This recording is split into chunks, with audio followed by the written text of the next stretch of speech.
SSR discovery స్కూల్లో ఉండే ప్రత్యేకత ఏంటి సార్? ఎడ్యుకేషన్ ఎంత ఇంపార్టెంటో దాంతో పాటు పిల్లలకు మోరల్ వాల్యూస్ కూడా అంతే ఇంపార్టెంట్. ఆ రెండింటిని కలిపి మేము ఇవాళ పిల్లల్ని ఎడ్యుకేట్ చేస్తాం. లాస్ట్ 30 సంవత్సరాల నుంచి మీరు ఎడ్యుకేషన్ ఇండస్ట్రీలో ఉన్నారు కదా సార్. ఈ 30 సంవత్సరాల ప్రయాణంలో మీరు ఎలాంటి రకమైన ఛాలెంజెస్ ఫేస్ చేశారు? పేరెంట్స్ ఏం కావాలి, దాన్ని మనం ఎలా ఇవ్వగలుగుతున్నాం అనేటువంటిది 100/100 వచ్చినంత మాత్రంలో బ్రైట్ స్టూడెంట్ 36 వస్తే పనికిరాడు స్టూడెంట్ అని నేను ఎప్పుడు ఉద్యోగం ఇవ్వాలి అంటే పిల్లలకి ఏం కావాలి, లైఫ్ స్కిల్స్ కావాలి. జెన్జే కిడ్స్ ఎలా ఉన్నారంటే స్కూల్లో ఒక టీచర్ కొట్టినా ఎవరు కొట్టినా సరే సార్ మా వాడే నాలుగు దెబ్బలేసైనా చదువు బాగా చెప్పండి సార్ అనేవాడు. మోడర్న్ పేరెంట్ ఇంత మా వాడు చదవకపోయినా పర్వాలేదు,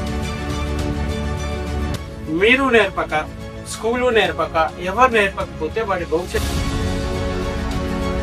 సార్ ఇప్పుడు ఎస్ఎస్సి డిస్కవరీ స్కూల్స్ లో ఇప్పుడు మీరు ఎవ్రీ ఇయర్ కూడా నో అడ్మిషన్స్ అని చెప్పేసి బోర్డ్స్ చాలా సార్లు మేము కూడా చూసాం. కానీ ఇప్పుడు ఏ క్రైటీరియా మీద పిల్లల్ని మీరు